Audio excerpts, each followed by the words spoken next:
저는 매일 새벽 4시에 병원으로 향합니다. 제 나이 68, 인생 대부분을 이 병원에서 보냈습니다. 사람들은 말합니다.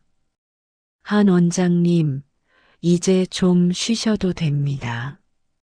하지만 저는 아직 쉬지 못합니다.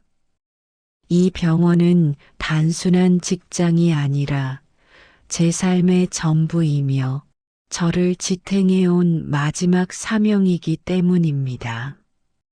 아내가 세상을 떠난 뒤 저는 더더욱 병원에 매달렸습니다.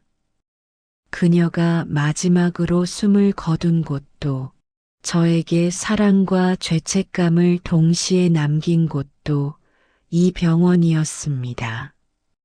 그날 이후 병원은 제게 가족이었고 짐이었으며 떠날 수 없는 삶의 무게가 되었습니다. 저는 그 무게를 등에 진 채 하루하루를 살아왔습니다.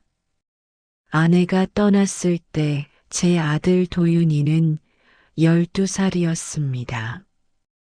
어린아이의 어깨에 비해 너무 큰 슬픔이었습니다. 저는 의사 가운을 벗을 시간도 없이 아이를 데리고 밤샘 당직을 섰습니다. 당직실의 작은 소파 위에 아이를 눕히고 이불 대신 제 가운을 덮어주던 날들이 아직도 선명합니다. 그때 저는 아버지로서는 형편없었습니다. 학교 행사에도 제대로 가본 적이 없었습니다. 도윤이는 늘 말했습니다. 아버지 괜찮아요.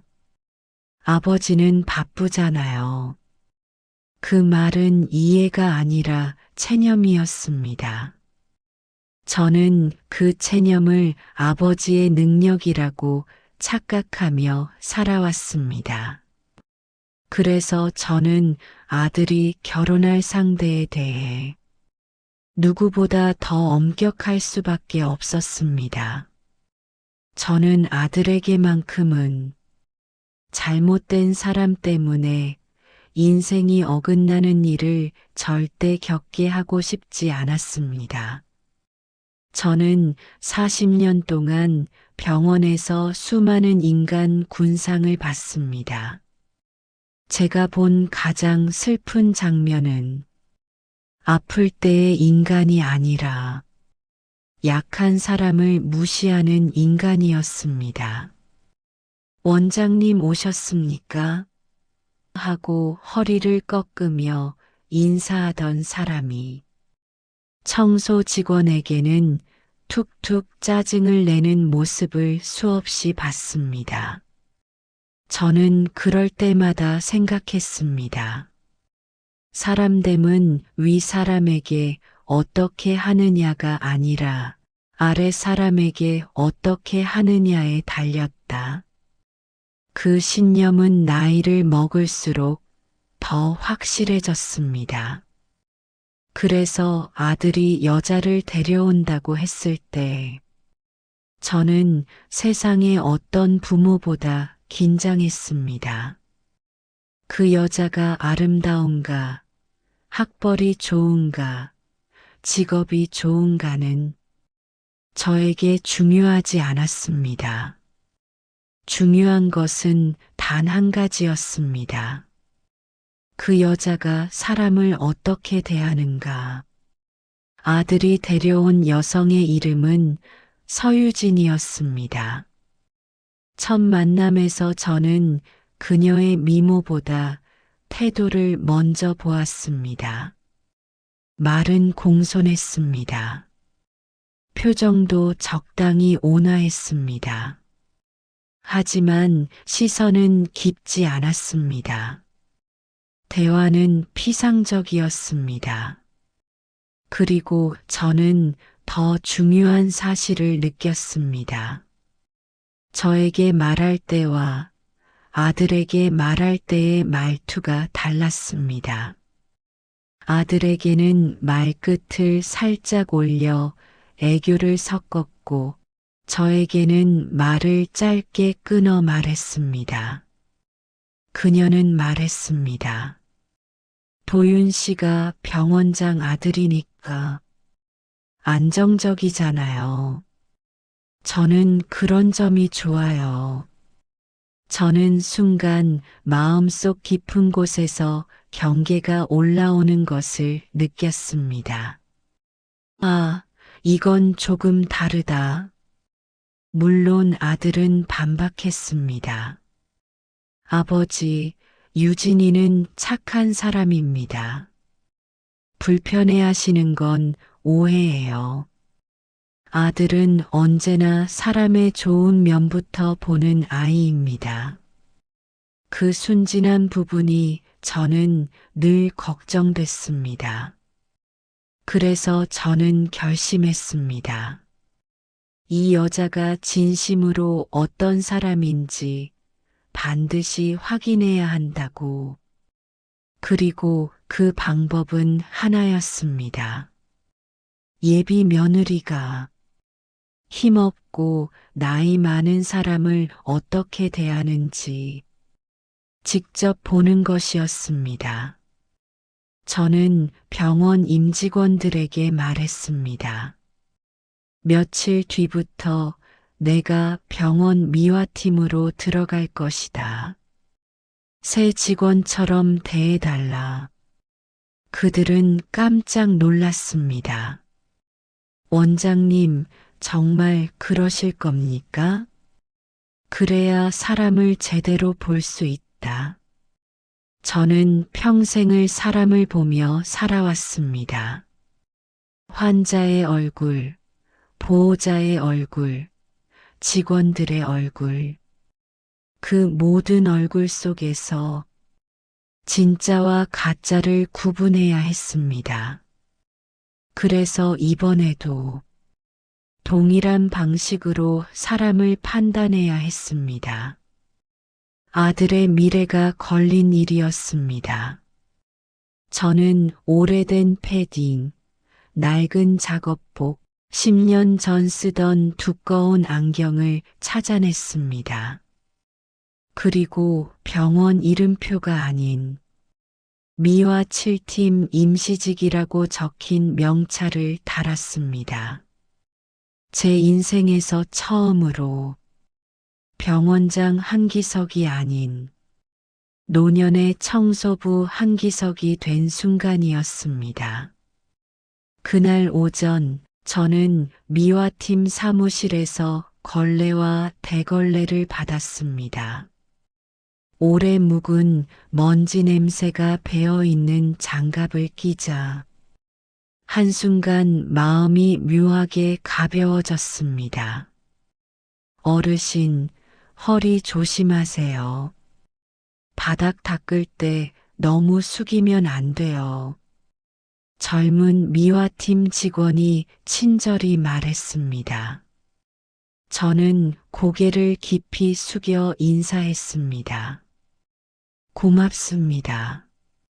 병원장 시절에는 누구에게 이런 주의를 들어본 적이 거의 없었습니다. 그 말 한마디가 오히려 따뜻했습니다. 하지만 동시에 마음 한켠이 서늘해졌습니다.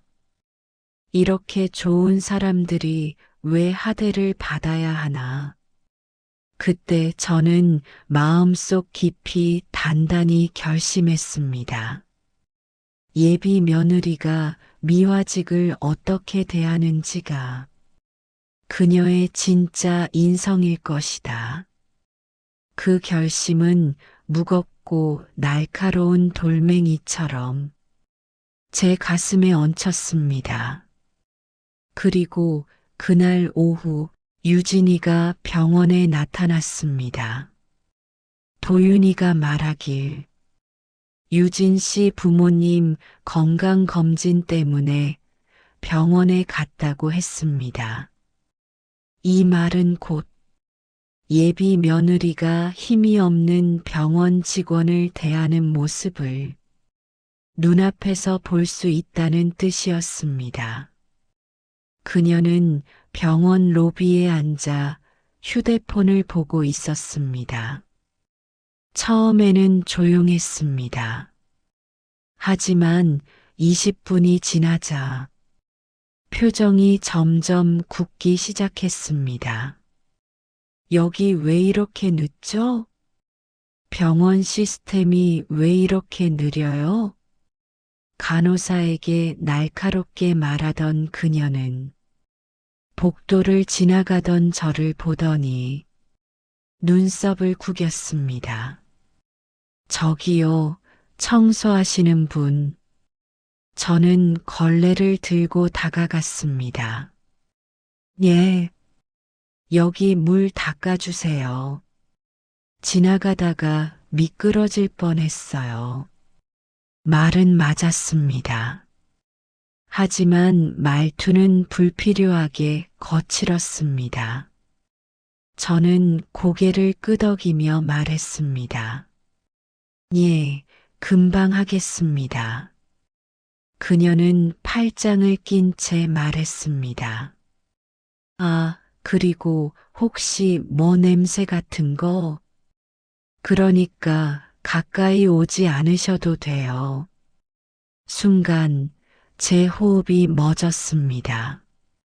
그녀는 제가 병원장인 줄 전혀 모르고 있었습니다. 그 말은 그녀의 인성이 고스란히 드러난 순간이었습니다. 유진 씨는 바닥을 가리키며 말했습니다. 여기요. 빨리 좀요. 제가 바쁜 사람인 거 보이죠? 아무리 청소하시는 분이어도 조금은 서둘러 주시면 좋겠네요. 저는 걸레를 손에 쥔 채 고개를 끄덕였습니다. 예, 죄송합니다. 바로 하겠습니다. 유진 씨는 제 말에 만족한 듯 한 발짝 뒤로 물러났습니다. 그러나 물러나면서도 마치 더러운 것을 피하듯 가방을 자신의 몸 쪽으로 바짝 끌어당겼습니다. 저는 그 작은 행동 하나가 그녀의 인성을 정확히 보여준다고 느꼈습니다. 말투는 꾸밀 수 있지만 몸짓은 꾸미지 못합니다. 청소를 하며 고개를 숙이고 있는데 뒤에서 그녀의 목소리가 다시 들렸습니다. 나이 드신 분들은 일하는 게 더뎌서 아휴 어떡해. 이래서 병원 서비스가 떨어진다니까. 그녀는 제게 들리라는 듯 중얼거리는 게 아니라 확실히 들릴 수 있을 만큼의 볼륨으로 말했습니다. 저는 그 말 한마디가 한 사람의 인격을 단번에 보여준다고 생각했습니다. 제가 청소를 하고 있던 병동은 항상 바쁜 내과 쪽이었습니다. 간호사들이 빠르게 오가고 있었고 환자들이 기침을 하거나 휠체어가 지나가며 바쁘게 움직이고 있었습니다. 그런데 그날은 분위기가 묘했습니다. 유진 씨의 말이 끝나자 복도 곳곳에서 직원들의 시선이 조용히 그녀에게 향했습니다. 하지만 아무도 뭐라고 하지 않았습니다. 왜냐하면 그녀가 아들 도윤의 여자친구라는 사실을 이미 모두가 알고 있었기 때문입니다. 저분이 그 여자친구래. 방금 말투 뭐예요? 원장님이 저기 계신데 직원들은 제 정체를 알고 있었기에 표정 변화가 더 심했습니다. 저는 그들의 눈빛을 보며 가슴이 싸해졌습니다. 평소 제게 존중을 보내던 직원들이 지금은 오히려 긴장하고 있었습니다. 그리고 저는 더 철저히 느꼈습니다. 이건 절대 그냥 넘어갈 일이 아니다. 아들의 평생이 달린 문제였습니다. 얼마 후 누군가가 다급하게 병동 쪽으로 달려왔습니다. 아버지, 그 목소리를 듣는 순간 가슴이 철렁 내려앉았습니다. 아들이었습니다. 도윤이는 퇴근하자마자 병원으로 바로 왔다고 했습니다. 유진 씨가 부모님 모시러 병원 왔다고 해서 혹시 불편한 건 없는지 보려고. 그 말이 끝나기도 전에 유진 씨가 아들 쪽으로 빠르게 걸어갔습니다. 도윤 씨, 여기 있었어요? 저 이분 좀 너무 느리셔서요. 병원 청소가 이러면 안 되잖아요. 그녀는 저를 손가락으로 가리켰습니다. 마치 무능한 하급 직원이라도 되는 듯한 말투였습니다. 도윤은 놀란 표정으로 저와 유진 씨를 번갈아 보았습니다. 유진아, 방금 뭐라고 했어? 아니, 그냥 이분이 너무 늦게 치우셔서 제가 다칠 뻔했어요. 그녀는 갑자기 말투를 바꾸었습니다. 아주 자연스럽고 부드러운 말투로 바뀌었고 아들을 바라보며 억지 웃음을 지었습니다. 하지만 그의 미세한 눈동자 떨림은 저에게 충분히 보였습니다. 두 얼굴. 그래서 저는 일부러 고개를 숙이며 말했습니다. 젊은 분이 다치시면 안 되니까. 제가 좀 더 빨리 했어야죠. 죄송합니다. 유진 씨는 제 사과에 다시 한번 얕은 미소를 띄었습니다. 그러니까요. 다음부터는 좀. 그 순간이었습니다.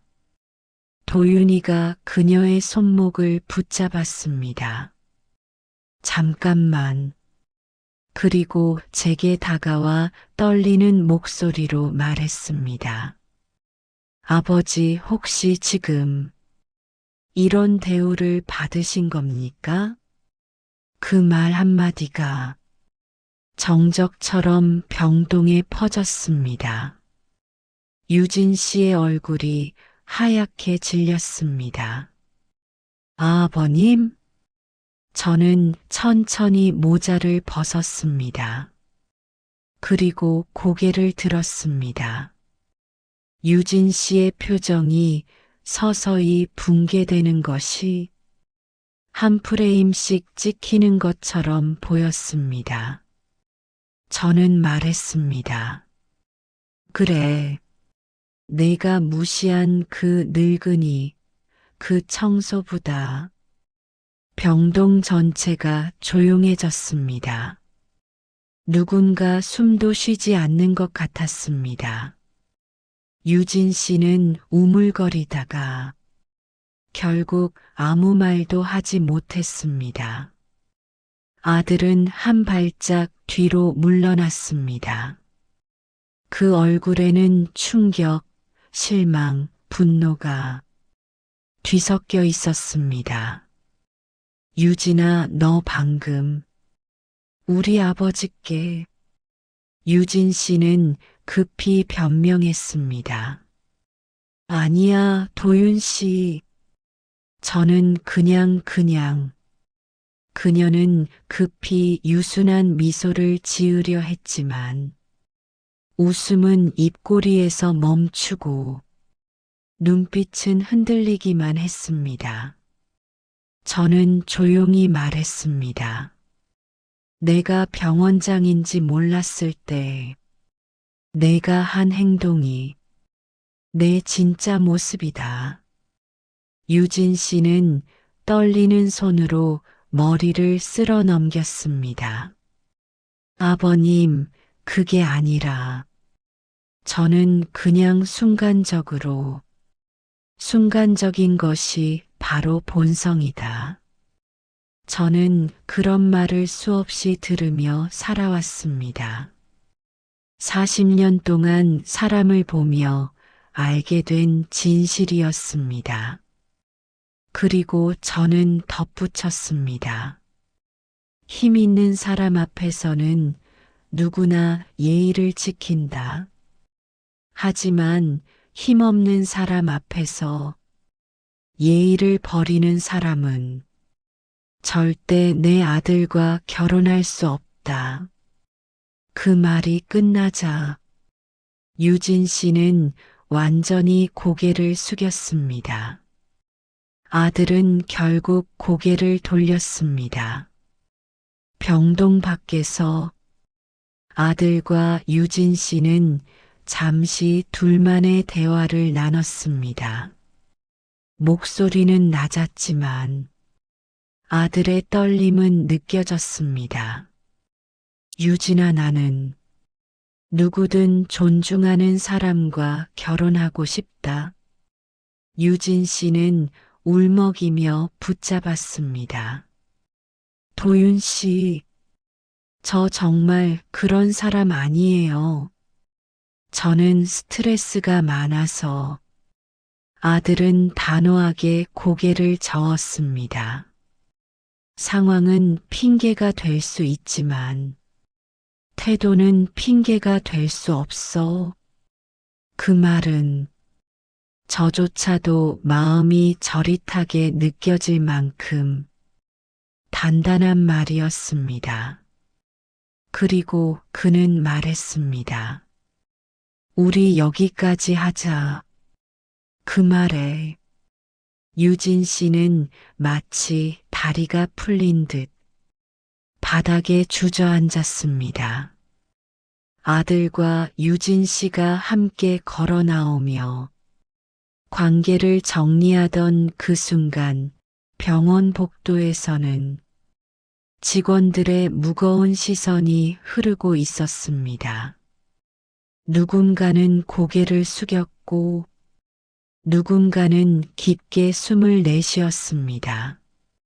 그들의 표정은 이건 원장님 아들 문제이기 전에 한 사람의 인성 문제였다. 라는 메시지를 말없이 전하고 있었습니다. 저는 천천히 걸레를 내려놓았습니다. 그리고 오래도록 굳어있던 허리를 펴며 아들에게 다가갔습니다. 아들은 제 앞에서 고개를 숙였습니다. 아버지, 죄송합니다. 제가 더 잘 봤어야 했는데. 저는 조용히 말했습니다. 아니다. 사람은 누구나 사랑에 눈이 멀 수 있다. 그게 나쁜 게 아니다. 아들은 제 눈을 바라보았습니다. 그래도 아버지께 저런 말투를. 저는 고개를 저었습니다. 내가 병원장이라서가 아니라 그녀가 힘없는 사람에게 했던 행동 때문이다.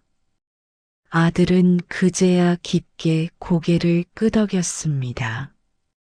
아버지 말씀이 맞습니다. 저는 이제 정말 사람을 다르게 보겠습니다. 저는 그의 어깨에 손을 올렸습니다. 너는 잘 자랐다. 오늘 보니 내가 아버지로서 실패하지는 않은 것 같다. 아들의 눈이 붉게 물들었습니다. 아들이 떠나고 유진 씨가 병원 복도를 빠져나간 뒤에도 병동에는 한동안 묵직한 정적만 감돌았습니다. 저는 청소 도구를 정리하며 천천히 숨을 들이마셨습니다.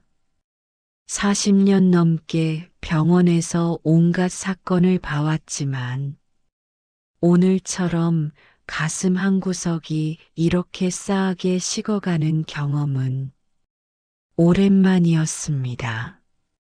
미화팀 직원 한 명이 제가 들고 있던 걸레를 조심스럽게 대신 받아들었습니다.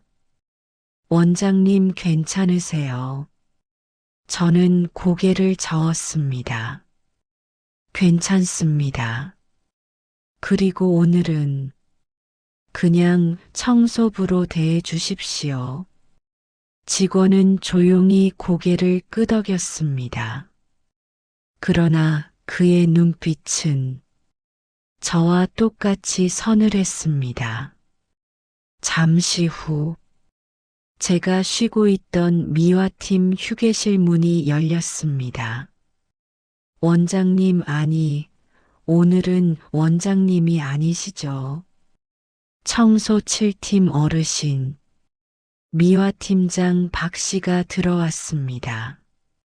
저보다 젊었지만 병원 미화팀을 20년 넘게 지킨 강단 있는 사람이었습니다. 그는 조용히 종이컵에 물을 담아 제 앞에 놓았습니다. 방금 그 아가씨, 아무리 봐도 아니었습니다. 저는 컵을 들어 천천히 마셨습니다. 당신도 느꼈습니까? 예.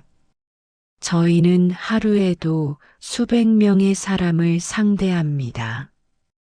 어떤 사람은 숨만 쉬어도 우리 같은 사람을 천하게 보는 눈빛이 있습니다. 그는 말끝을 흐리며 고개를 저었습니다. 하지만 저 아가씨는 말투, 눈, 몸짓까지 그게 본성입니다. 저는 그 말에 절로 고개가 끄덕여졌습니다. 저도 그렇게 보였습니다. 원장님, 아드님은 참 좋은 분인데, 그런 분이 그런 사람과 살면 앞으로 힘드셨을 겁니다. 저는 그 말에 깊은 무게를 느꼈습니다. 병원장으로서는 직원의 말을 듣고 넘어갈 수도 있었지만 아버지로서는 그 말이 더욱 가슴에 박혔습니다. 잠시 휴게실을 나와 복도 창가에 서서 바깥을 바라보았습니다. 도로 위로 출근 차량이 빽빽하게 늘어서 있었고 병원 건물 유리창에는 회색 하늘이 비쳤습니다. 저는 스스로에게 조용히 물었습니다. 내가 한 이 시험은 옳았던가? 아버지로서 그리고 한 인간으로서 제 자신에게 끊임없이 되묻고 싶었습니다. 하지만 결론은 하나였습니다. 예비 며느리의 인성을 확인하지 않았다면 내 아들이 얼마나 큰 고통을 겪었을까? 저는 확신했습니다. 사람의 본성은 나에게 잘하느냐로 판단하는 것이 아니라 약한 사람에게 어떻게 하느냐로 판단해야 한다는 것을 그 기준은 흔들리지 않았습니다. 그 후 저는 계속해서 청소부로 지냈습니다. 이틀, 사흘, 닷새. 시간은 계속 흘렀습니다. 미화팀은 병원 안에서 가장 고된 일을 맡고 있었습니다. 하루에도 몇 번씩 넘어질 뻔해 허리를 부여잡는 직원, 소변이 번져 있는 화장실을 묵묵히 닦는 직원, 음식물 쓰레기 냄새를 버티며 식당 청소를 맡은 직원. 저는 그들과 함께 땀을 흘리며 병원의 또 다른 진실을 보았습니다. 그리고 깨달았습니다. 의사와 간호사가 병원의 머리라면 미화팀은 병원의 발이며 실제로 가장 중요한 기반이었다는 것을, 그런 사람들을 예비 며느리는 처음부터 끝까지 깊이 무시했습니다. 그 사실만으로도 저는 충분히 판단할 수 있었습니다. 며칠 동안 아들과 저는 서로 말을 많이 나누지 않았습니다. 아들은 일하러 병원에 왔다가도 저를 멀리서 보면 말없이 고개를 숙이고 가곤 했습니다. 저는 아들에게 다가가 괜찮다고 말해주고 싶었지만 말문이 쉽게 열리지 않았습니다. 한날 저녁 아들이 제 방 문을 두드렸습니다. 아버지 들어가도 됩니까? 저는 고개를 끄덕였습니다. 아들은 방 한쪽에 놓인 소파에 앉았습니다. 그리고 한참 동안 말이 없었습니다. 마침내 그가 입을 열었습니다. 아버지, 저 정말로 몰랐습니다. 그 사람이 그런 사람인 줄.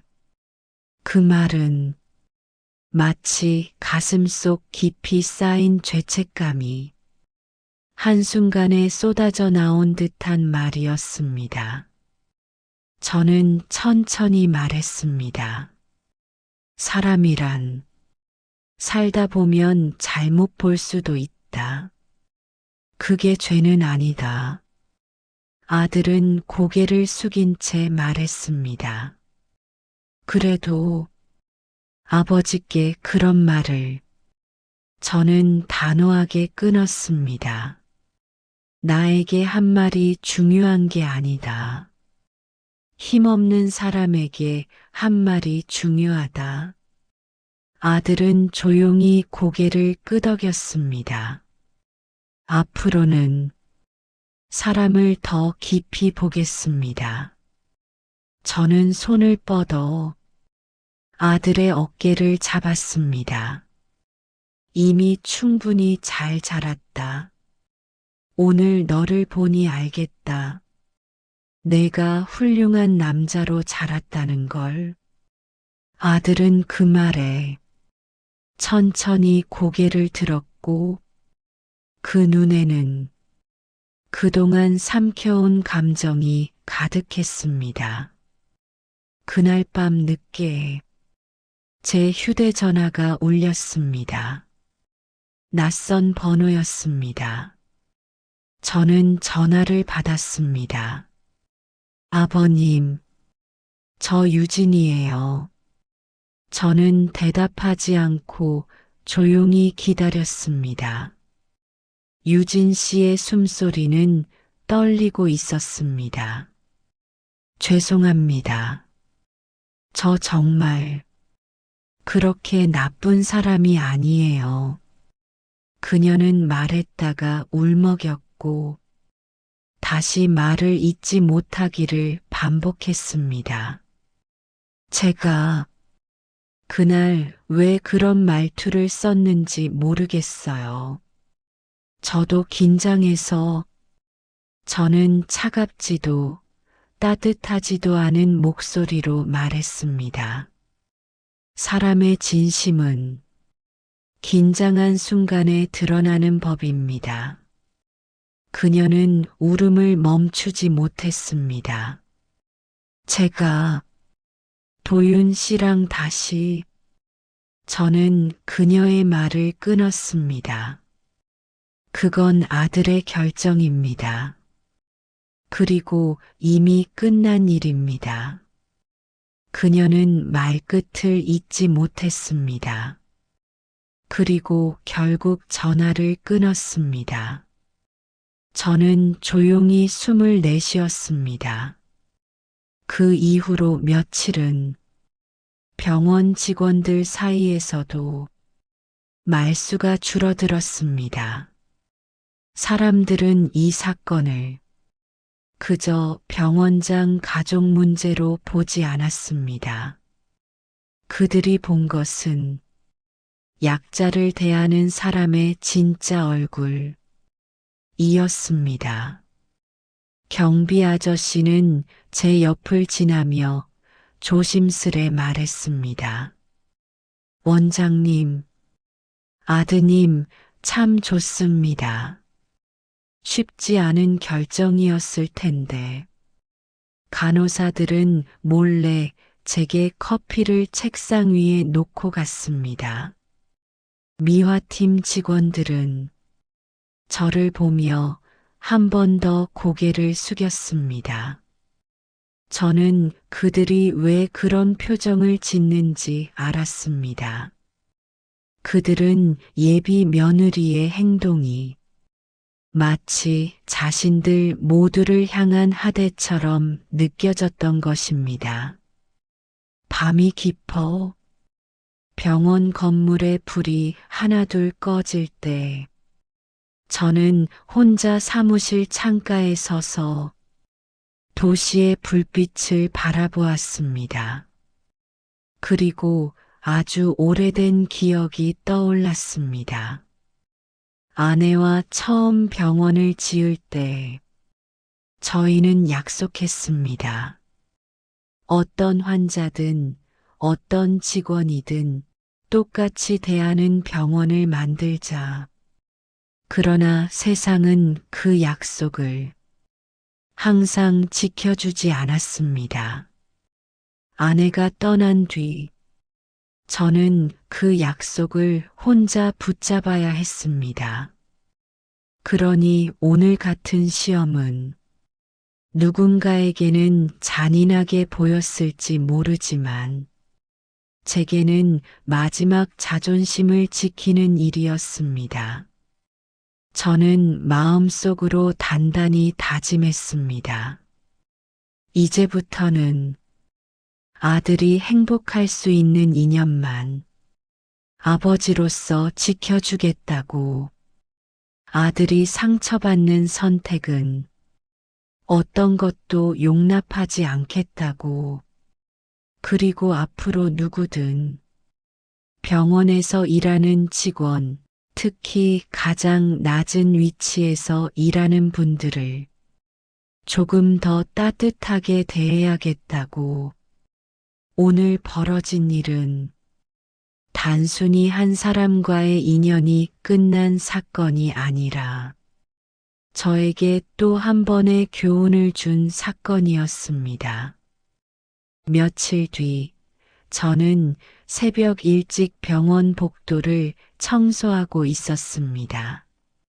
해도 뜨지 않은 시간, 병동은 모든 소리가 고요했고 바닥은 차갑게 굳어 있었습니다. 그때 한 노인이 휠체어를 끌며 복도 끝에서 천천히 다가왔습니다.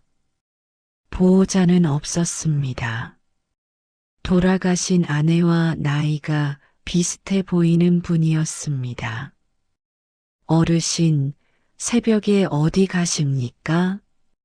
넘어지면 위험합니다. 저는 그분 쪽으로 조심스럽게 다가갔습니다. 그러자 노인은 저를 한참 바라보며 말했습니다. 아이고, 미안허이. 어제부터 잠이 안 와서 그냥 바람 좀 쐬고 싶었구먼.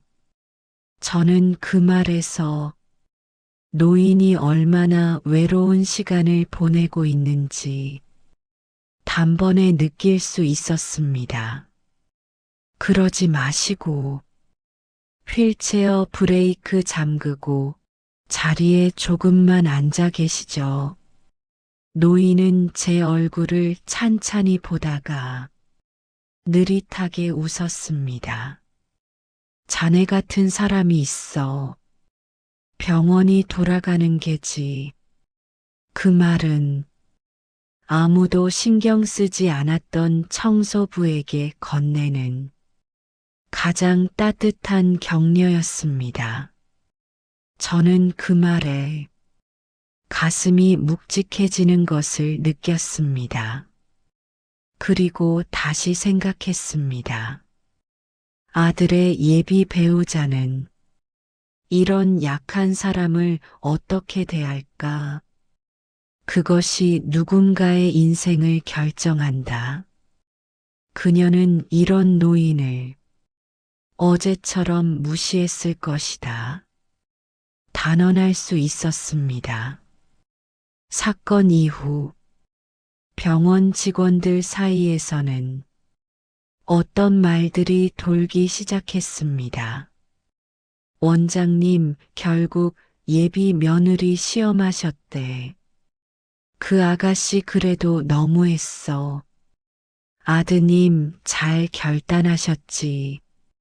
원장님, 마음이 얼마나 아프셨겠어.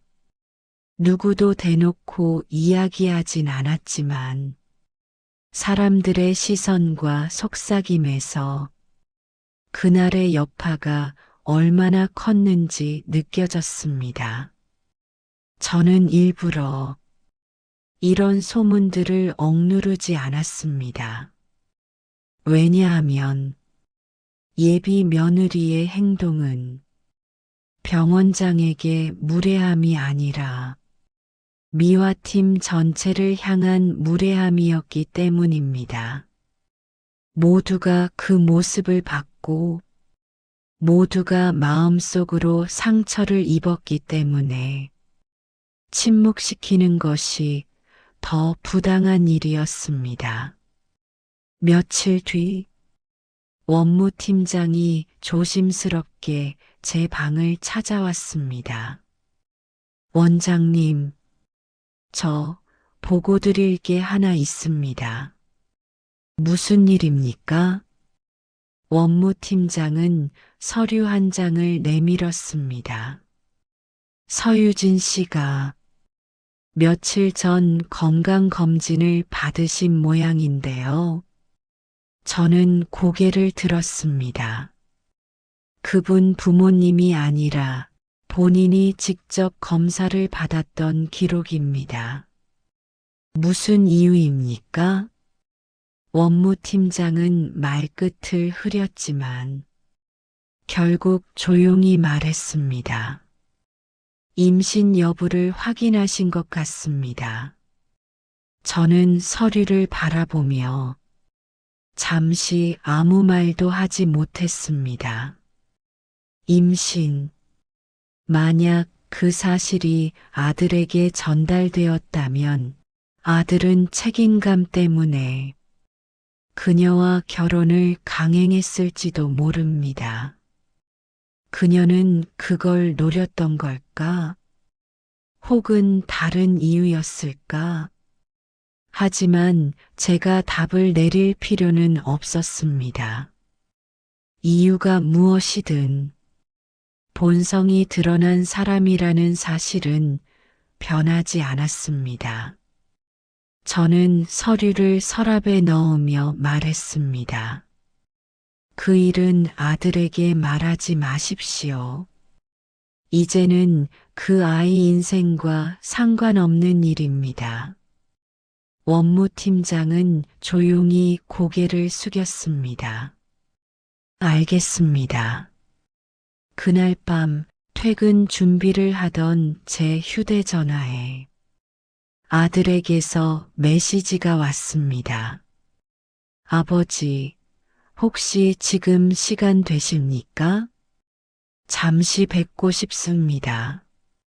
저는 한참 동안 휴대전화를 바라보다가 짧게 답장을 보냈습니다.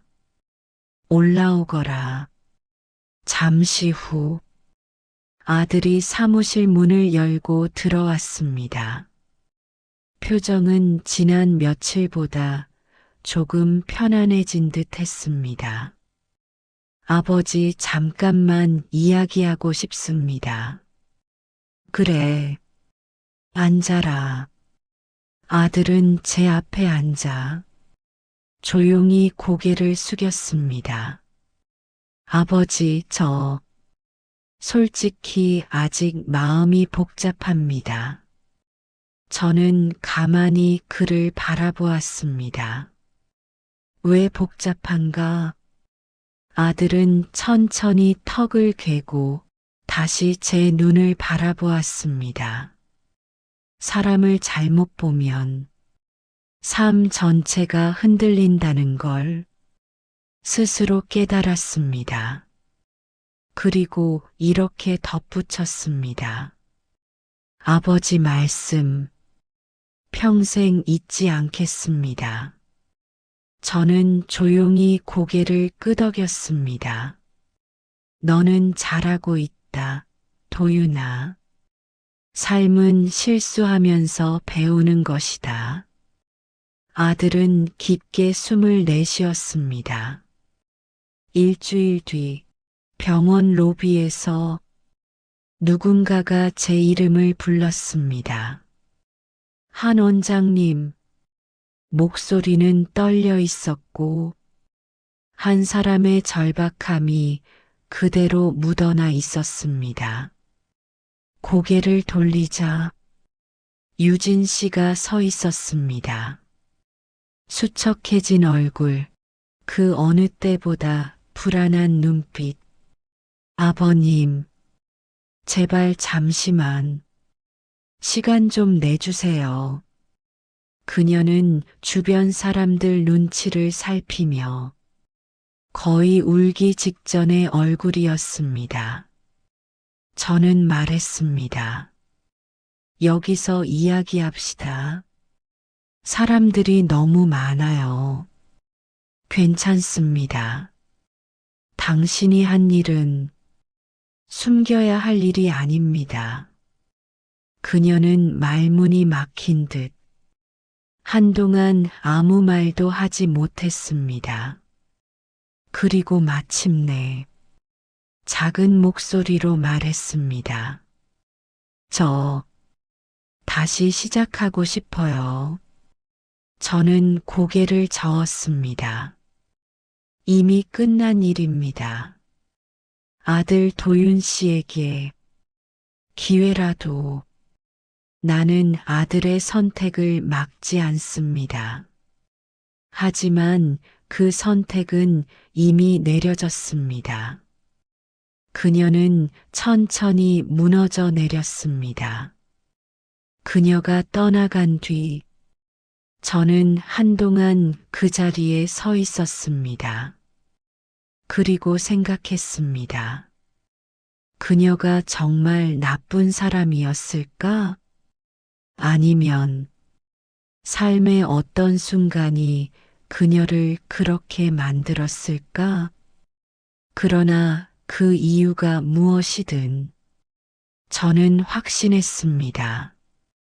아들이 평생 짊어져야 하는 짐을 더는 그 아이에게 안겨서는 안 된다.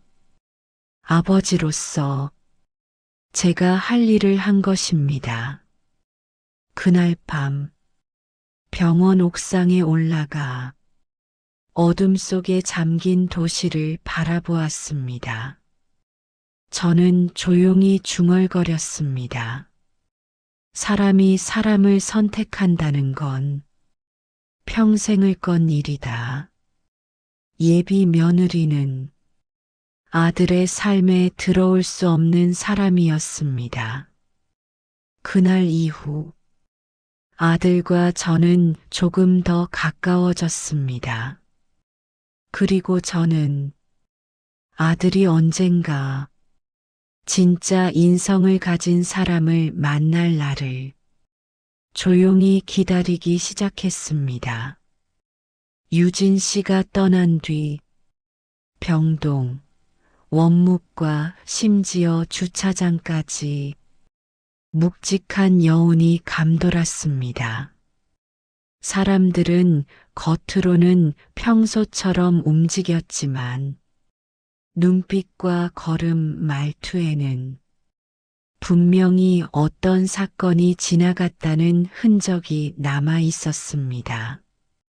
병원이라는 공간은 겉보기와 달리 소문이 가장 빠르게 퍼지고 그 소문이 가장 조용하게 퍼지는 곳입니다.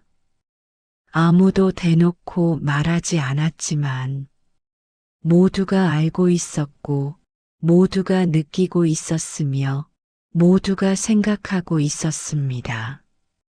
원장님 아드님이 큰 결정을 내렸다.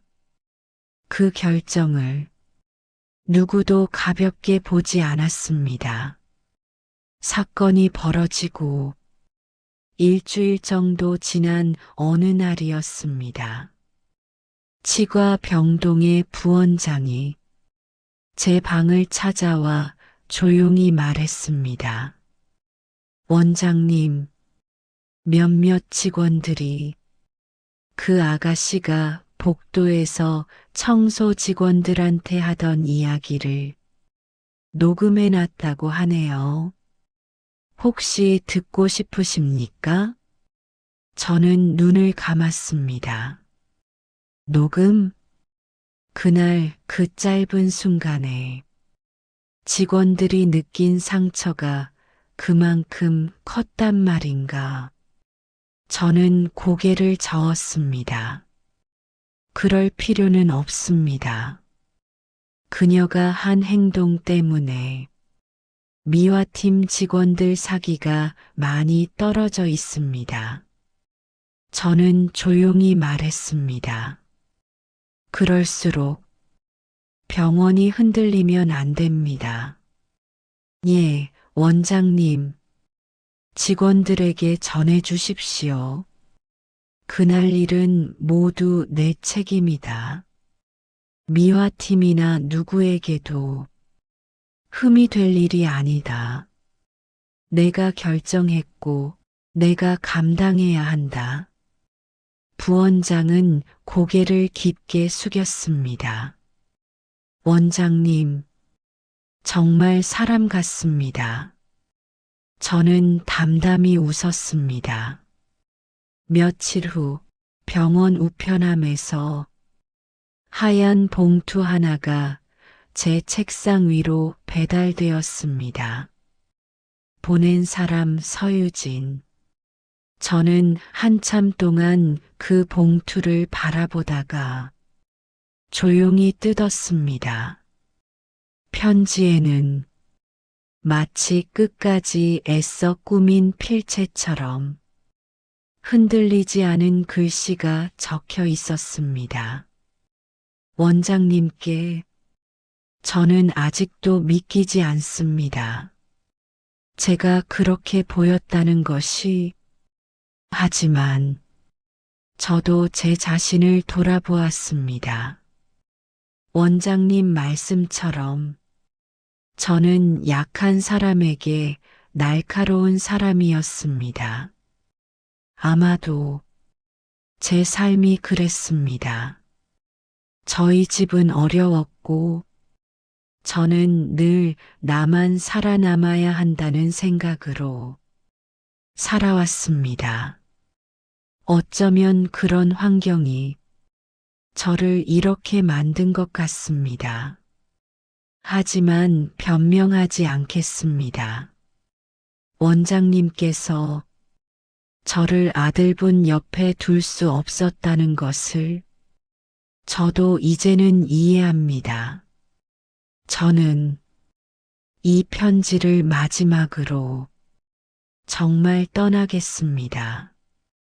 원장님 아드님 앞에 다시는 나타나지 않겠습니다. 그가 좋은 사람이라는 것을 알기에 그의 삶을 어지럽히고 싶지 않습니다. 이것이 제 마지막 인사입니다. 저는 편지를 읽으며 오랜 시간 책상 앞에서 움직이지 못했습니다. 그녀가 이렇게 떠난다는 것은 옳은 결정이자 또한 슬픈 결정이었습니다. 환경은 사람을 만들 수도 망가뜨릴 수도 있다. 그녀의 사연을 듣고 나니 조금은 마음이 무거워졌습니다. 그러나 아버지로서 흔들리지는 않았습니다. 저는 그 편지를 아들에게 보여주지 않았습니다. 왜냐하면 그 편지가 아들에게 또다시 고민을 안겨줄 수 있다는 것을 너무 잘 알고 있었기 때문입니다. 아들은 책임감이 강한 사람이었습니다. 만약 이 편지를 본다면 그녀를 다시 만나야 한다는 압박과 연민이 생길 것입니다. 그러나 연민은 사랑이 아닙니다.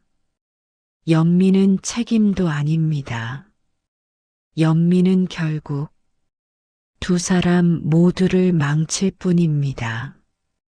저는 편지를 서랍에 넣으며 말했습니다. 이 편지는 내가 감당하겠다. 그 주 주말, 저는 미화팀 사무실을 찾았습니다. 직원들이 모두 앉아 있었고, 갑작스러운 병원장의 방문에 모두가 자리에서 벌떡 일어났습니다. 앉으십시오. 오늘은 그냥 한 사람으로 왔습니다.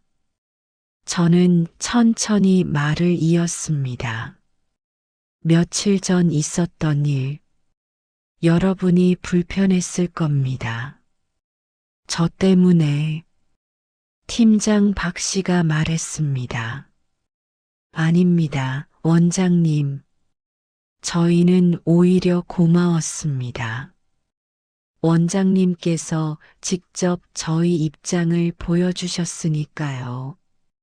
저는 천천히 고개를 저었습니다. 고마워할 일 아닙니다. 제가 여러분을 더 알아야 했고, 더 존중해야 했습니다. 그 현실을 너무 늦게 봤습니다.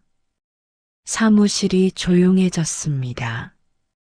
반세기 가까운 제 인생에서 그날만큼 진심을 꺼내놓은 날도 드물었습니다. 여러분 덕분에 병원이 굴러갑니다. 저는 이 사실을 절대 잊지 않겠습니다. 미화팀 직원들의 눈빛이 달라졌습니다. 마치 누군가 자신들을 사람으로 인정해주는 듯한 정직한 반응이었습니다. 일을 마치고 집으로 향하던 길, 병원 정문 근처에서 한 중년 여성이 저를 불렀습니다. 혹시 한 원장님 아니세요? 저는 고개를 돌렸습니다. 예, 맞습니다만. 그녀는 조심스럽게 다가왔습니다. 저 미화팀 김정숙이라고 합니다. 아, 병원에서 12년 동안 일했던 조용하고 성실한 직원이었습니다. 그녀는 제 앞에서 손을 모은 채 말했습니다. 며칠 전 정말 감사했습니다. 감사할 일이 아닙니다. 아닙니다. 원장님이 우리 같은 사람들의 마음을 직접 이해하려고 하신 분이 처음이라서요. 그 말은 마치 오랜 시간 눌려있던 감정이 작게 터져나오는 듯한 말이었습니다. 그녀는 목소리를 낮추며 말했습니다. 그 아가씨가 원장님을 청소부라고 생각하고 무시했을 때 솔직히 우리도 늘 당하던 일이라 또 그러려니 했습니다. 저는 숨을 들이마셨습니다. 그녀는 미소를 잃지 않은 채 말했습니다. 그래도 원장님께서 그 자리에서 어떤 사람인지 보여주신 덕분에 우리는 잠깐이나마 위로받았습니다. 그녀는 허리를 깊이 숙였습니다. 저는 그녀에게 고개를 천천히 숙여 인사했습니다. 당신들이 있어 병원이 돌아갑니다. 올해는 꼭 근무 환경 바꾸겠습니다. 그녀의 눈동자가 흔들렸습니다. 집에 도착해 불을 켜지 않은 채 소파에 앉았습니다. 어둠 속에서 벽시계의 초침 소리가 유난히 크게 들렸습니다. 그리고 아내의 목소리가 떠올랐습니다. 당신, 사람은 누구나 약해질 때가 있어요. 그러니 약한 사람에게 더 따뜻해야 해요. 저는 그 말을 평생 마음속 깊은 곳에 묻어두고 살았습니다. 하지만 아내가 떠난 지 20년이 지나도록 그 말을 실천하지 못한 것 같았습니다. 그날 저는 아내에게 죄송했고 또 고마웠습니다. 당신 말이 정말 옳았습니다. 그날 밤 저는 마음속으로 결심했습니다. 이제 아들 도윤이 다시는 같은 상처를 겪지 않게 더 단단한 아버지가 되어야 한다는 것을, 그리고 병원장으로서도 약한 사람들을 지키는 병원을 다시 세워야 한다는 것을. 그러나 그 결심이 끝나기도 전에 새로운 사건이 저를 기다리고 있었습니다. 예비 며느리의 집안에서 병원을 찾아오기 시작했습니다. 그리고 그들이 가져온 것은 단순한 해명의 자리가 아니라 병원과 우리 가족 전체를 흔들 또 다른 폭풍의 시작이었습니다. 서류를 정리하던 어느 오후 제 비서가 다급하게 문을 열었습니다. 원장님, 큰일입니다. 저는 고개를 들었습니다. 무슨 일입니까? 비서는 난처한 표정으로 말했습니다. 서유진 씨 가족분들이 오셨습니다. 그냥 오신 게 아니라 대단히 격앙된 상태입니다. 저는 잠시 말없이 창밖을 바라보았습니다. 올 것이 왔구나. 어디 있습니까? 원무과 쪽 직원들 사이에서 소란이 조금. 저는 자리에서 일어나 조용히 말했습니다. 가보겠습니다. 원무과에 도착하자 사람들이 동그랗게 모여 있었습니다. 간호사들과 원무 직원들이 경계하듯 서 있었고 한 부부가 크게 언성을 높이고 있었습니다. 중년의 남성이 고함치고 있었고 여성은 눈물을 흘리며 의자에 주저앉아 있었습니다. 남성은 저를 보자마자 달려왔습니다. 당신이 한기석 원장이요? 저는 침착하게 대답했습니다. 예, 제가 한기석입니다. 남성은 즉시 소리쳤습니다. 우리 딸 인생을 이렇게 망쳐놓고도 아무렇지 않다는 겁니까? 직원들이 긴장해서 저를 둘러섰습니다. 하지만 저는 모두에게 손을 들어 조용히 시키고 그 부부를 똑바로 바라보았습니다. 진정하십시오. 앉아서 이야기합시다. 남성은 크게 숨을 몰아쉬며 말했습니다. 당신 아들이 우리 딸을 버렸소. 저는 조용히 반문했습니다. 버렸다는 말의 의미가 무엇입니까? 남성은 책상을 세게 치며 외쳤습니다. 우리 딸이 얼마나 괜찮은 여잔데 당신 아들이 먼저 결혼하자고 해서 마음 열었는데 지금 와서 손절했다고 말이 됩니까? 저는 고개를 저었습니다. 저희 아들은 그 순간 여성이 울부짖었습니다. 우리 유진이 원장님 앞에서 무릎까지 꿇었다고 하더라고요. 그 아이가 그렇게까지 한 적이 없었는데 저는 그 말에 잠시 심장이 철렁 내려앉았습니다. 그러나 바로 사실을 정리했습니다. 저는 그 상황을 직접 보았습니다. 그리고 이유를 알고 있습니다. 남성이 소리쳤습니다. 어떤 이유요?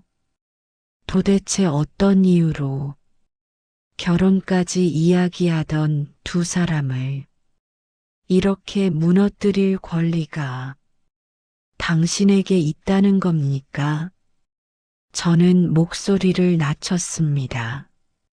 저는 아들에게 어떤 결정도 강요하지 않았습니다.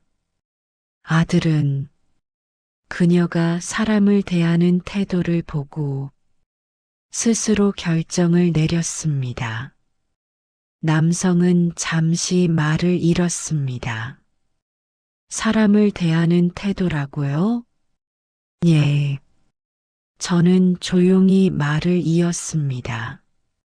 그녀는 저를 병원의 청소 직원이라고 생각하고 무시했습니다. 그 말이 떨어지자 주변의 공기가 싸늘하게 얼어붙었습니다. 남성의 표정이 굳었습니다. 뭐라고요? 그것이 전부입니다. 우리 아들은 그 행동을 직접 보고 돌아섰습니다. 잠시 정적, 그리고 남성은 크게 웃었습니다. 그게 이유라고요? 그렇습니다. 여기서 저는 그녀 집안의 또 다른 면을 보게 되었습니다. 남성은 제게 다가오며 말했습니다. 원장님, 솔직하게 말해봅시다. 예. 사람 좀 무시하면 어떻습니까? 살다 보면 서열이라는 게 있는 겁니다. 그 말은 마치 제 가슴을 바로 손가락으로 찌르는 듯한 날 것 그대로의 무례함이었습니다. 저는 단호히 말했습니다. 그 생각을 그녀도 그대로 가지고 있었습니다. 남성이 잠시 말을 잃었습니다. 저는 더 단단한 목소리로 이어갔습니다. 그대들은 모르고 있었겠지만 그 태도는 사람의 본질입니다. 여성은 울먹이며 말했습니다. 그래도 그렇게 단칼에 버릴 정도로 큰 잘못은 아니잖아요. 저는 조용히 고개를 저었습니다.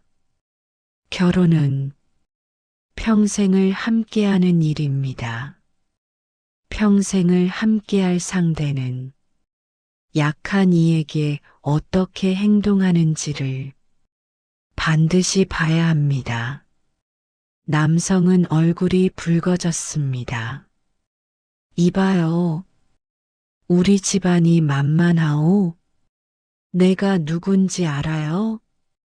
저는 단호하게 말했습니다. 모르겠습니다. 그리고 알 필요도 없습니다. 남성은 더 크게 소리쳤습니다. 내 딸이 이 병원장 며느리가 되면 우린 안정될 줄 알았어. 도윤 씨는 착하고 성실하고 그거 하나 믿고 그 말이 끝나는 순간 저는 확신했습니다. 그녀만의 문제가 아니었다. 그 집안 전체의 문제였다. 그녀의 말투, 몸짓, 무시는 그 집안에서 자연스럽게 배우고 자라온 결과였습니다. 그리고 이 말은 그들 스스로가 그 사실을 입증한 순간이었습니다. 저는 차갑게 말했습니다. 이제 충분히 알겠습니다. 원묵과 직원들이 숨도 쉬지 못한 채 그 장면을 지켜보고 있었습니다. 간호사들은 저를 보는 눈빛에서 걱정과 존중을 동시에 드러냈습니다. 저는 직원들에게 말했습니다. 여기까지입니다. 업무로 돌아가십시오. 직원들은 조용히 흩어졌습니다. 남성은 다시 소리치려다가 주변 시선을 느끼고 입술을 깨물었습니다. 그 뒤 여성을 부축하며 말했습니다. 도련님 아니 아드님께 다시 이야기해 보겠습니다. 저는 단호하게 잘라 말했습니다. 안 됩니다. 왜죠? 아들의 삶을 다시는 흔들게 둘 수 없습니다. 그 부부는 결국 아무 말도 하지 못하고 병원 문을 나섰습니다. 그들의 뒷모습에서 분노와 절망이 동시에 보였지만 저는 단 1초도 흔들리지 않았습니다. 왜냐하면 오늘 그들이 보여준 행동들이 아들의 결정을 완벽하게 뒷받침해 주었기 때문입니다. 그녀가 왜 그런 말투를 썼는지, 왜 약자를 무시했는지, 왜 남 앞에서 태도를 바꿨는지, 그 모든 이유가 그 집안의 분위기와 사고방식에 이미 배어 있었기 때문입니다. 저는 원무과에서 돌아오는 길, 한동안 발걸음을 멈추고 복도 창가에 서 있었습니다.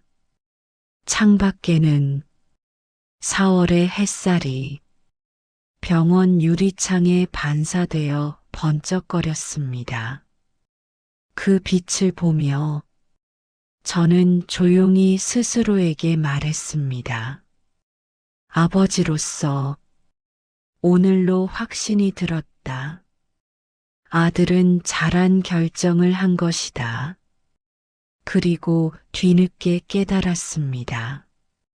이 시험은 그녀를 위한 것도 아니고 나를 위한 것도 아니었습니다. 오직 아들을 위한 시험이었다는 사실을 휴대전화 화면에 떠 있는 단 한 문장. 이대로 끝날 줄 아십니까? 문장은 짧았지만 그 안에 담긴 감정은 길고 날카로웠습니다. 저는 한동안 휴대전화를 내려놓지 못했습니다. 병원장이라는 이유로 수많은 민원을 받고 억지를 쓰는 보호자들을 상대하며 살았지만 개인의 감정이 병원을 향한 위협으로 번지는 것은 다른 문제였습니다.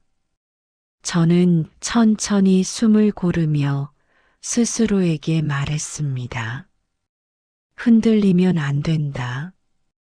그리고 메시지를 받은 시간과 번호를 조용히 기록해 두었습니다. 이제부터는 아들을 위한 문제이면서도 병원의 명예와 안전을 위한 문제였습니다. 다음 날 아침 아들이 병원으로 들어왔습니다. 평소처럼 인사를 했지만 그의 얼굴은 어딘가 달라져 있었습니다. 피곤한 것이 아니었습니다. 마음 한구석에 풀지 못한 매듭이 생긴 듯한 표정이었습니다. 도윤아, 내 아버지, 무슨 일 있느냐? 아들은 잠시 주춤했습니다. 그러다 결국 말했습니다. 유진 씨 집에서 연락이 또 왔습니다. 저는 조용히 물었습니다. 무슨 연락이었느냐? 아버지한테 사과드리고 싶다며.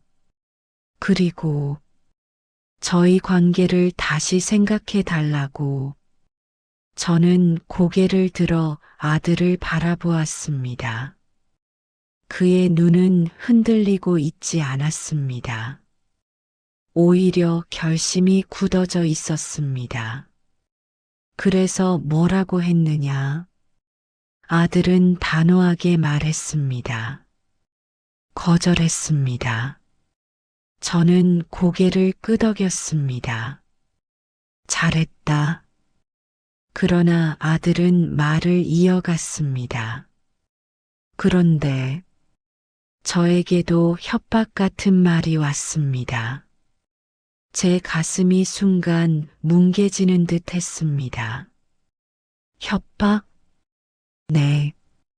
제가 만약 돌아가면 아버지 병원에 피해가 갈 수 있다며 저는 단숨에 상황을 파악했습니다. 그 메시지와 연결돼 있다. 그리고 이 사건이 단순한 예비 며느리의 감정 싸움이 아니라 그 집안이 가진 어떤 상처와 욕망이 뒤엉킨 문제로 커지고 있다는 것을 직감했습니다. 저는 즉시 보안팀장을 호출했습니다. 원장님 부르셨습니까? 예. 오늘부터 이상한 번호로 오는 메시지, 병원 직원이나 제 가족을 향한 위험 문구 모두 기록하십시오. 보안팀장은 긴장한 얼굴로 고개를 끄덕였습니다. 원장님, 혹시 이미 문제가 발생했습니까? 아직은 아닙니다. 하지만 대비해야 합니다. 보안팀장은 단단한 목소리로 말했습니다. 걱정 마십시오. 저희가 지키겠습니다. 저는 그에게 고개를 숙였습니다. 고맙습니다. 그날 오후 비서가 허겁지겁 뛰어왔습니다. 원장님, 지금 로비에서 서유진 씨 집안 분들이 또 오셨습니다. 저는 자리에서 바로 일어났습니다. 이번에는 몇 분입니까? 부모님 포함 남자 2분 더, 총 4명입니다. 저는 짧게 숨을 들이마셨습니다. 이제는 대화가 아니라 압박이군. 보안팀 대기시키십시오.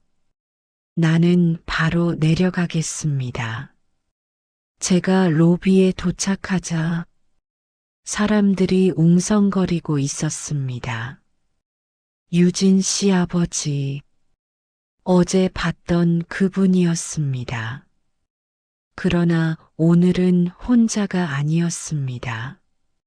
남자 둘이 옆에 서 있었는데 단정한 차림이었지만 눈빛과 태도가 거칠었습니다.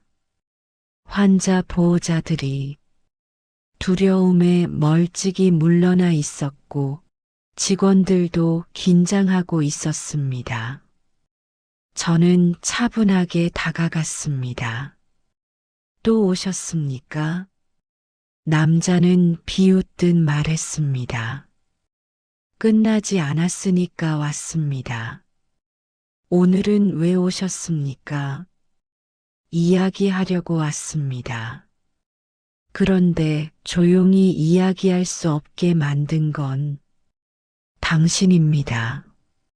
저는 주변에 있는 직원들에게 눈짓해 일부러 사람들을 물렸습니다. 그리고 말했습니다.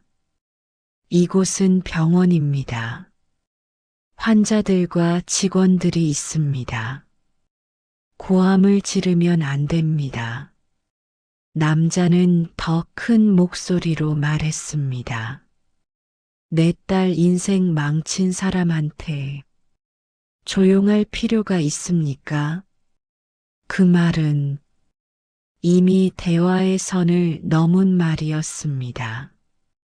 저는 조용히 말했습니다.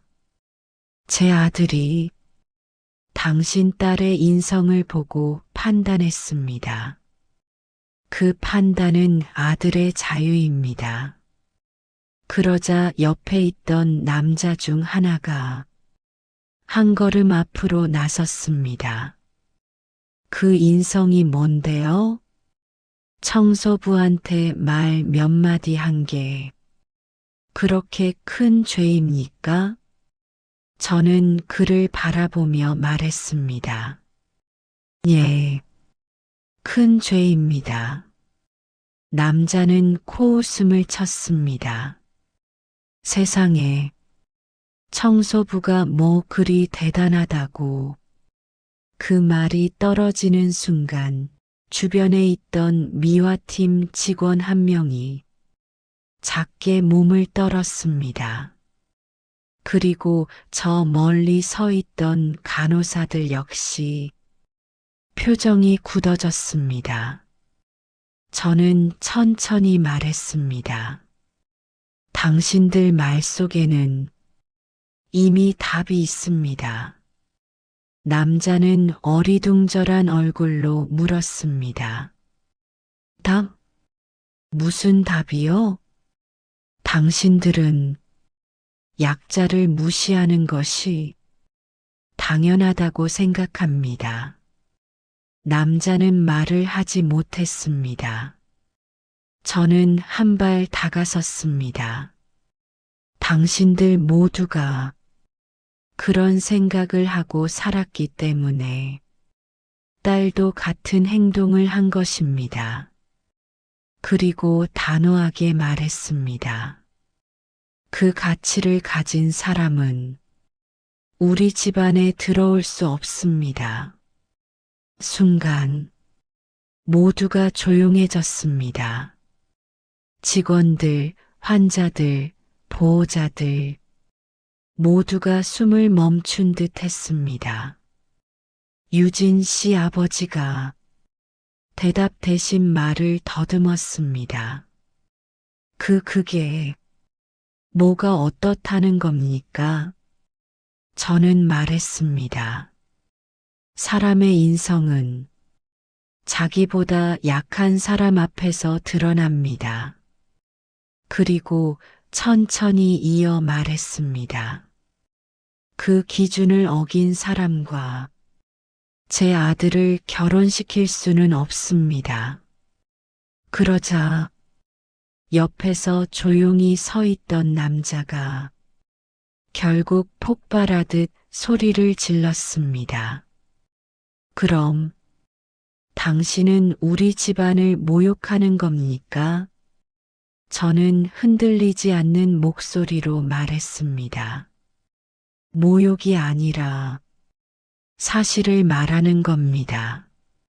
그 말은 그들에게 도저히 받아들일 수 없는 진실이었습니다. 또 한 사람이 다가와 말했습니다. 병원장이면 다입니까? 우릴 이렇게 무시할 권리가 있어요? 저는 단단하게 말했습니다. 저는 당신들을 무시한 것이 아닙니다. 그리고 뒤이어 천천히 분명하게 말했습니다. 당신들이 약한 사람들을 무시했기 때문에 제가 거절한 것입니다. 그 말에 로비는 다시 정적에 잠겼습니다. 그때였습니다. 로비 밖에서 누군가 뛰어오는 발소리가 들렸습니다. 아버지, 그만하세요. 놀랄 만큼 예민한 목소리. 유진 씨였습니다. 그녀는 숨을 몰아쉬며 저와 그들 사이를 가로막았습니다. 아버지 제발 원장님께 이러시면 안 돼요. 로비 한가운데에서 유진 씨는 숨을 헐떡이며 나타났습니다. 내가 본 그녀의 얼굴은 그 어느 때보다 창백했고 그 눈동자에는 공포와 절망이 뒤섞여 있었습니다. 아버지, 제발 그만하세요. 그녀 아버지가 소리쳤습니다. 너는 빠져 있어라. 내 인생 망친 게 누구 때문인데?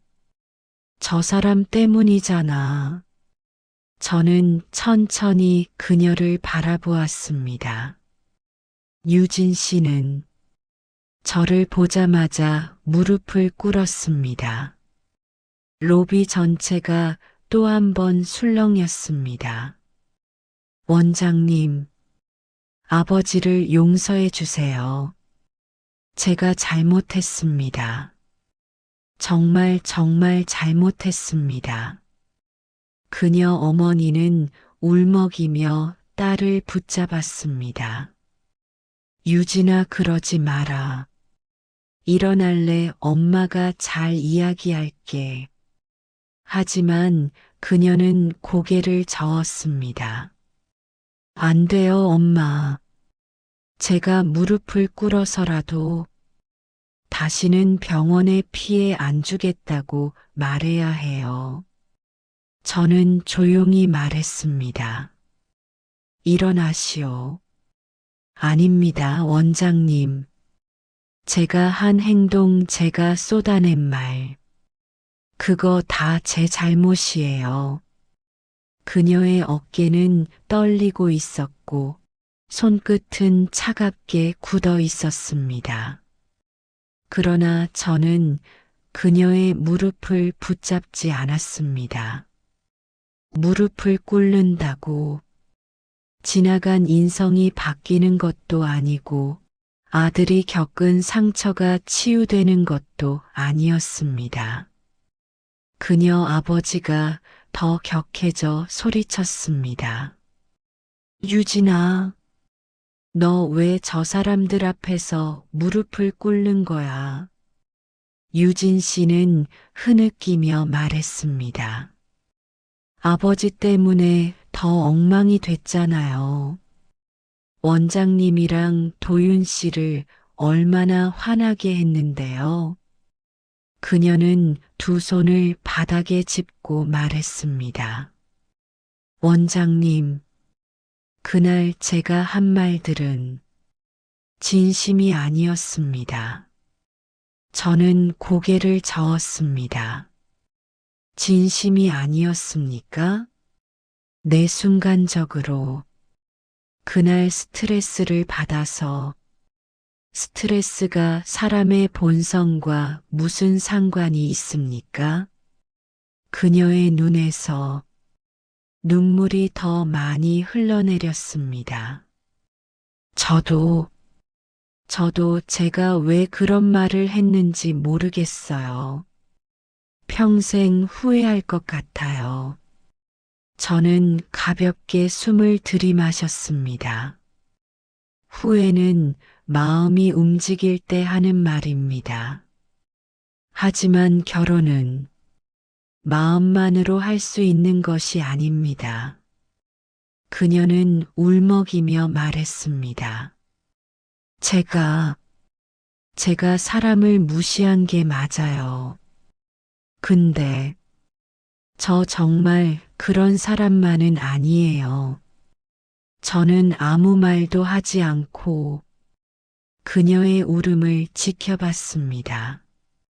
그녀의 말 속에는 후회도 있었지만 동시에 되돌리고 싶은 욕심도 있었습니다. 그것은 아들의 인생과는 별개의 문제였습니다. 그녀 아버지는 상황을 전혀 이해하지 못한 듯 더 크게 소리쳤습니다. 원장님, 정리합시다. 저는 그를 바라봤습니다. 무엇을 정리한다는 겁니까? 남성은 노골적인 목소리로 말했습니다. 우리 딸이 이렇게까지 했는데 그냥 넘어갈 순 없지 않습니까? 당신 아들하고 다시 만나게 해주세요. 저는 차갑게 대답했습니다. 안 됩니다. 왜요? 아들의 의지입니다. 아들은 마음이 흔들릴 수 있어요. 당신이 다시 설득하면 저는 그의 말을 끊었습니다. 그럴 생각 없습니다. 남성은 분노에 휩싸여 두 주먹을 꼭 쥐었습니다. 그럼 병원을 가만히 두지 않겠습니다. 로비 전체가 숨을 삼켰습니다. 저는 아주 조용히 그러나 흔들림 없이 말했습니다. 그 협박, 지금 직원들, 보호자들 모두 들었습니다. 남성은 순간 말을 멈췄습니다. 그의 얼굴이 굳었습니다. 자신이 돌이킬 수 없는 말을 했다는 걸 늦게 깨달은 듯 했습니다. 유진 씨가 비명을 질렀습니다. 아버지, 제발 그만해요. 제발. 그녀는 아버지의 다리에 매달려 눈물을 흘렸습니다. 아버지가 이렇게 하면 할수록 제가 더 나쁜 사람이 돼요. 더 미움받아요. 남자는 떨리는 목소리로 말했습니다. 유진아, 아빠는 너를 위해서. 아니에요. 그건 저를 위한 게 아니에요. 그녀는 울음을 삼키며 말했습니다. 저는 제가 잘못한 거 알아요. 근데 이렇게까지 몰아붙이면 전 더 이상 버틸 수 없어요. 그녀의 울음은 병원 로비에 퍼지며 사람들의 마음을 울릴 만큼 절절했습니다. 하지만 그 감정이 아들과 연결될 수는 없었습니다. 저는 그녀에게 조용히 말했습니다. 유진 씨, 네 원장님, 제가 당신을 미워하는 게 아닙니다. 그녀는 울음을 멈추고 제 말을 들었습니다. 당신의 인성은 시간이 지나면 바뀔 수도 있습니다. 그리고 그 변화는 당신 삶에 분명 도움이 될 겁니다. 그녀는 떨리는 눈으로 저를 바라봤습니다. 그런데 결혼은 한 사람의 가능성을 보고 선택하는 것이 아닙니다. 저는 천천히 이어 말했습니다. 아들은 현재의 당신을 보고 결정을 내렸습니다. 그녀의 어깨가 무너졌습니다. 그녀가 그렇게 절망한 이유는 아들이 떠난 것이 아니라 자신의 말과 행동이 아들의 결정에 결정타가 되었다는 걸 이제야 뼈저리게 깨달았기 때문일 것입니다. 저는 그녀 아버지를 보며 말했습니다. 오늘 이후로 병원에 오지 마십시오. 남성은 새파랗게 질렸습니다. 뭐라고요? 이것은 병원장으로서의 공식적인 요청입니다. 또다시 병원 내에서 소란을 일으킨다면 법적인 절차를 밟겠습니다. 그 말이 떨어지자 주변의 모든 직원들의 표정이 한순간에 굳어졌습니다. 남성은 말을 잇지 못했고 남자 둘은 눈치를 보며 뒤로 물러났습니다. 유진 씨는 눈물로 얼굴이 젖은 채 조용히 말했습니다. 죄송합니다. 저 때문에 이런 일까지. 저는 고개를 끄덕였습니다. 당신 잘못만은 아닙니다. 하지만 아들과의 인연은 여기까지입니다. 그녀는 천천히 고개를 숙이고 아버지를 잡아 끌며 말했습니다. 가요 아버지, 이제 끝났어요. 그들은 병원 로비를 천천히 떠났습니다. 그들이 떠난 뒤 병원 로비에는 긴 침묵이 찾아왔습니다. 직원들은 마음의 한 무게가 내려앉은 듯 조용히 서로를 바라봤습니다. 그리고 한 간호사가 조용히 제게 말했습니다. 원장님, 오늘 정말 어려운 결정하셨습니다. 저는 고개를 끄덕였습니다. 아들을 위한 결정은 항상 어렵습니다. 직원들은 그 말에 가볍게 고개를 떨궜습니다. 그날 밤 저는 집으로 돌아와 늦은 저녁을 먹으려다 휴대전화 진동을 들었습니다. 번호는 가려져 있었고 잠시 망설인 끝에 전화를 받았습니다. 원장님, 낮게 깔린 목소리, 낯선 남자였습니다. 당신이 누구인지 묻지 않겠습니다. 저는 침착하게 말했습니다. 말씀하십시오. 오늘 낮에 저희가 잘못했습니다. 그 말은 의외였습니다.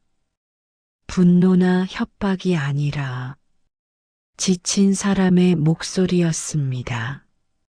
제가 유진이 아버지의 지인입니다. 그분이 감정적으로 행동해서 문제가 더 커졌습니다. 저는 말했습니다. 좋습니다. 이야기는 여기서 끝내지요. 그는 잠시 침묵하다가 말했습니다. 그 아이 유진이 지금 병원 앞에서 한참을 울고 있습니다. 저는 창밖을 바라봤습니다. 어둠이 내려앉은 골목, 형광등 아래 서 있을 그녀의 모습이 그려지는 듯 했습니다. 그는 마지막으로 말했습니다. 원장님, 부디 이 일로 그 아이 인생을 더 무너지게 하진 말아 주십시오. 저는 천천히 대답했습니다. 저는 누구의 인생도 망칠 의도가 없습니다. 다만 제 아들의 인생을 지킬 뿐입니다. 전화는 조용히 끊어졌습니다. 다음 날 아침 제 책상 위에는 또 하나의 편지가 놓여 있었습니다. 보낸 사람이 표기되지 않은 봉투였습니다. 저는 조심스럽게 봉투를 열었습니다. 원장님께 어젯밤 저는 병원 앞에서 한참을 서 있었습니다. 돌아가야 하는 것도 알았지만 제 발이 떨어지지 않았습니다.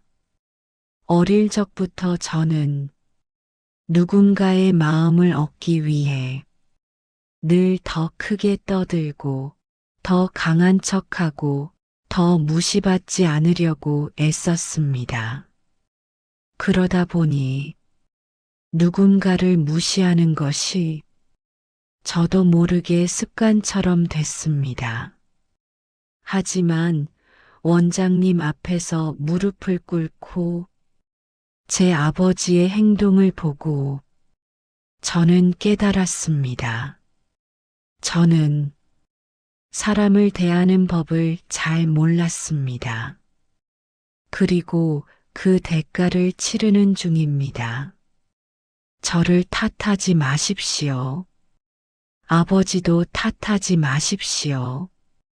그저 저의 삶이 아직 미숙했을 뿐입니다. 도윤 씨에게 꼭 전해주세요. 저 때문에 상처받지 말고 좋은 사람 만나라고 이제 정말 떠나겠습니다. 짧은 편지였지만 그 안에는 그녀 자신의 진심과 후회가 분명 담겨 있었습니다. 저는 봉투를 접어 서랍 깊숙이 넣었습니다. 아들에게 보여줄 생각은 없었습니다. 이미 끝난 관계를 다시 흔들 이유는 없었습니다. 그날 저녁 아들은 퇴근 후 제 방 문을 두드렸습니다. 아버지, 잠깐 이야기할 수 있을까요? 그래, 들어오너라. 아들은 소파에 앉아 잠시 고민하더니 말했습니다. 오늘 유진 씨가 병원 앞에서 울고 갔다고 직원들이 그러더군요. 저는 숨을 고르며 말했습니다. 그런 일이 있었다. 아들은 고개를 숙였습니다. 저 때문에 그 사람이 저렇게 된 건 아닐까요? 저는 단호히 말했습니다. 아니다. 각자는 자신이 뿌린 씨앗의 결과를 거두는 것이다. 너는 아무 잘못 없다. 아들은 천천히 고개를 끄덕였습니다. 네, 아버지 말씀대로 그렇게 생각해 보겠습니다. 저는 아들의 어깨에 손을 올렸습니다. 너는 그저 내 인생을 잘 살아가면 된다. 그 말에 아들은 비로소 숨을 길게 내쉬었습니다. 며칠 뒤 병원은 완전히 일상으로 돌아왔습니다.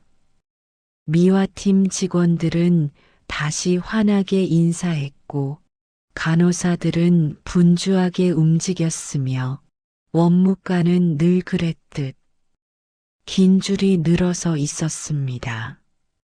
그리고 저는 내 마음 속에서 작은 변화가 일어났음을 느꼈습니다.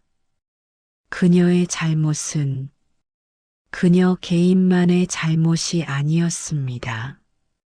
그녀를 그렇게 만든 환경, 그녀를 지켜주지 못한 부모, 강해 보이려다 망가진 성격, 모두가 섞여 있었을 것입니다. 하지만 결혼이라는 제도는 누군가를 구해주는 자리가 아닙니다. 저는 아들에게 말했습니다. 사람은 누구나 성장할 수 있다. 그러나 내 인생을 걸고 누군가의 변화를 기다릴 필요는 없다.